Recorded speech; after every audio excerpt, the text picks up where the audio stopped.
मेरी भाभी बहुत ही खूबसूरत है, जो भी उनको देखा था बस देखता ही रह जाता था। जब मैंने उनको पहली बार गाउन में देखा था तो मुझे 2 दिन तक नींद नहीं आई थी। उनके खूबसूरती के चर्चे पूरे मोहल्ले में फैले हुए थे। शायद इतनी खूबसूरत लड़की आज तक मैंने नहीं देखी थी। मुझे बस एक ही बात की चिंता थी, यह मेरी भाभी है, नहीं तो मैं उनसे शादी कर लेता। मैं हमेशा अपने भाई की किस्मत से बहुत जलता था। उनको इतनी खूबसूरत और इतनी अच्छी लड़की कैसे मिल सकती है। मैं हमेशा से ऐसी लड़की की कामना की थी, लेकिन क्या करते, किस्मत तो किस्मत ही होती है। मेरा नाम मनोज है और मैं आज जो बात आपको बताने जा रहा हूँ वह मेरी भाभी की है। हम लोग 3 भाई थे। मेरे बड़े भाई और मुझ में सिर्फ 1 साल का ही अंतर है। मेरे घर में मेरी माँ और पिता और हम 3 भाई अपनी जिंदगी जी रहे थे। एक दिन माँ की तबीयत बहुत ज्यादा खराब हो गई, उनको अस्पताल ले गए। हम लोगों ने बहुत पैसा खर्च किया और बड़े से बड़े अस्पताल में भी दिखाया, लेकिन उनका बचाना बहुत ही मुश्किल था और एक दिन उनकी मृत्यु हो गई। माँ के जाने के बाद हम तीनों भाई और पिता बिल्कुल अकेले हो गए।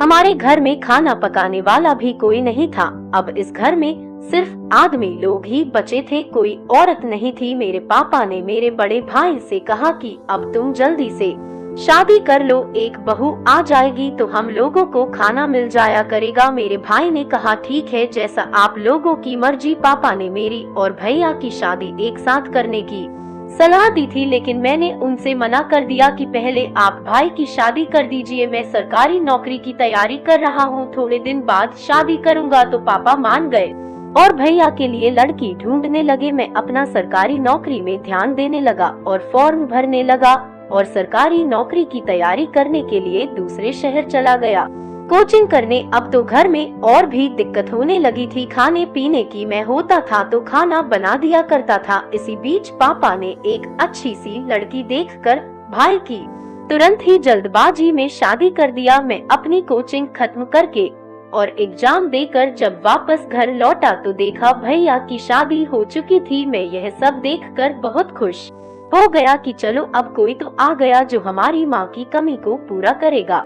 मैं अभी तक भाभी का चेहरा नहीं देखा था। भाभी बहुत ही लंबा घूंघट करके घर में रहती थी। वह मेरा नाम लेकर ही मुझे बुलाती थी कि मनोज चाय पियोगे, मनोज खाना खाओगे, या मुझे बहुत ही अच्छा लगता था। उनकी आवाज बहुत ही अच्छी थी। एक दिन मैं आंगन में बैठकर अपने कपड़े धो रहा था, तभी बाथरूम से भाभी नहाकर निकली। वह पिंक कलर की नाइटी पहनी हुई थी और उनका चेहरा और उनको देखकर मैं एकदम से पगला ही गया था। इतनी खूबसूरत गोरी, इतना भरा बदन मैं आज तक नहीं देखा था, जैसे कोई परी जन्नत से चलकर नीचे आ गई हो। मेरी तो नजरें ही उन पर से नहीं हट रही थी। उन्होंने जैसे ही मुझे देखा तुरंत ही दुपट्टा लिया और अपने कमरे में चली गई। 2 दिन तक तो मुझे नींद ही नहीं आई थी। मुझे उनका चेहरा ही सपनों में आता रहा, लेकिन जैसे जैसे दिन बीते हम लोगों के और करीब होती चली गई।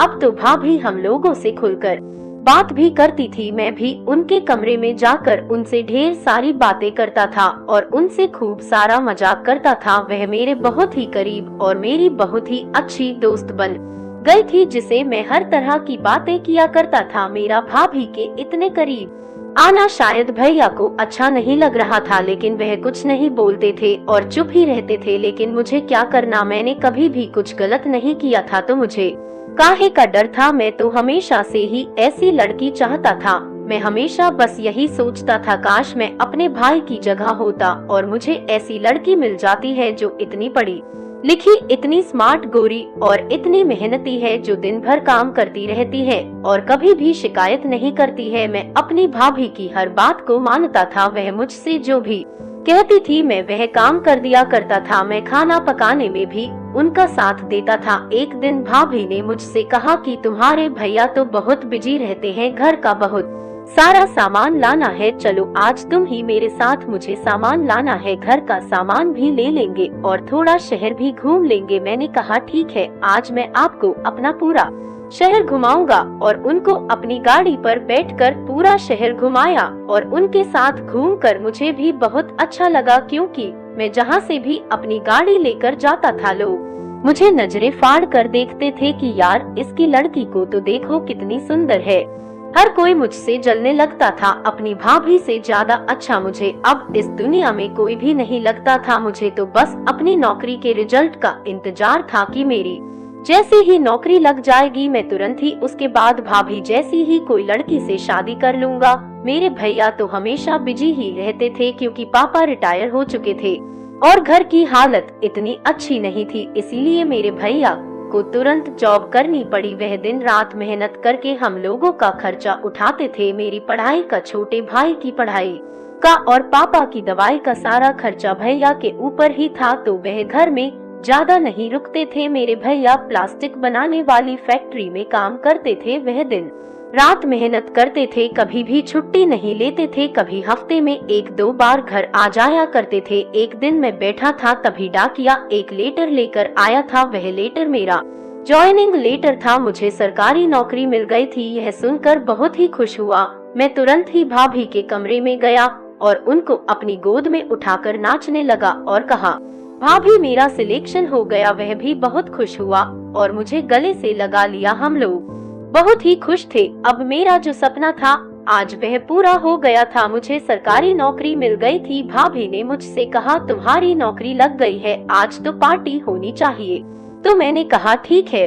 फिर हम लोग घर में ही पार्टी करने लगे। पापा तो दूसरे कमरे में जाकर सो गया, लेकिन मैं और मेरा छोटा भाई और भाभी तीनों लोग मिलकर रात भर पार्टी करके थक गए और फिर उसी कमरे में ही सो गए। रात को जब भैया आए तो उन्होंने भाभी को उठाया और अपने कमरे में ले गए। तभी मेरे कानों में तेज तेज आवाज आ रही थी। भैया भाभी को बहुत डांट रहे थे और उनके ऊपर चिल्ला रहे थे। जब मैं भाभी से पूछा तो उन्होंने मना कर दिया, नहीं कोई बात नहीं है, बस ऐसे ही। तो मैंने फिर आगे नहीं पूछा और अपने काम में लग गया। एक दिन भाभी की बहुत ज्यादा तबीयत खराब हो गई। मैं उनको तुरंत ही अस्पताल लेकर गया। वहाँ पर जांच करवाई तो पता चला कि भाभी प्रेग्नेंट है। यह सुनकर मैं बहुत ही खुश हुआ।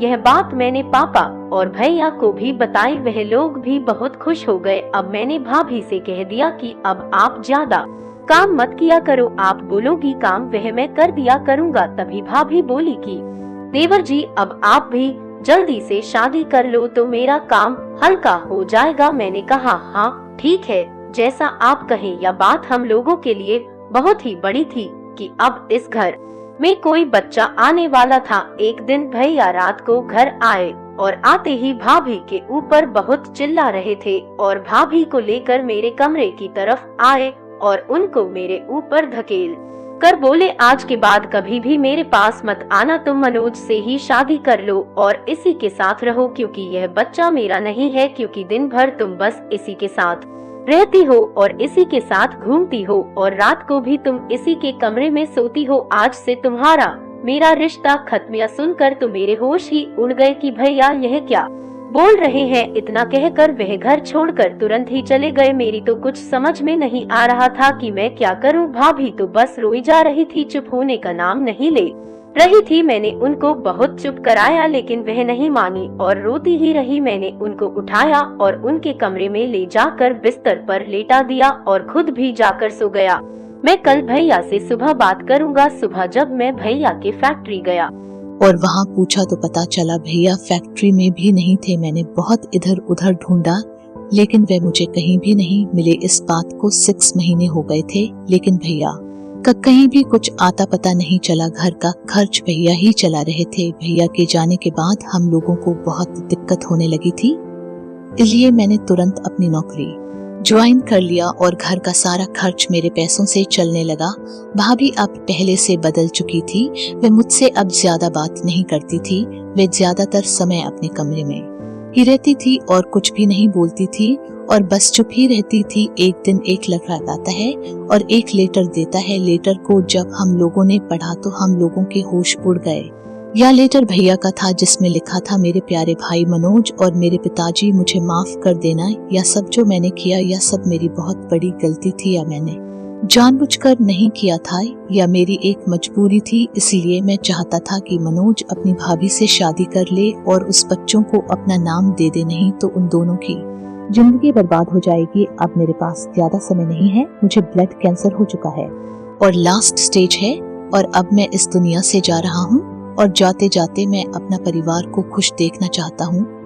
इसलिए मनोज मेरे भाई, मैं तुमसे विनती करता हूँ कि शादी जल्दी से कर लो और मेरे इस बच्चे को अपना नाम दे दो, या लेटर आपको मेरे मरने के बाद ही मिलेगा। इसीलिए मुझको ढूंढने की कोशिश बिल्कुल भी मत करना। मैं इस शहर से बहुत दूर हूँ। इस लेटर को पढ़ने के बाद तुम लोग शादी कर लेना और मजे से अपनी जिंदगी जीना, और दुआओं में याद रखना कितना पढ़ते ही हम लोगों का रो रो के बुरा हाल था। हम लोगों के समझ में नहीं आ रहा था कि अब हम लोग क्या करें इस बात को। कई महीने बीत जाने के बाद एक दिन भाभी ने मुझसे कहा कि या तुम्हारे भैया की आखिरी इच्छा थी कि तुम मुझसे शादी कर लो, इसीलिए मैं भी चाहती हूँ कि तुम मुझसे शादी कर लो।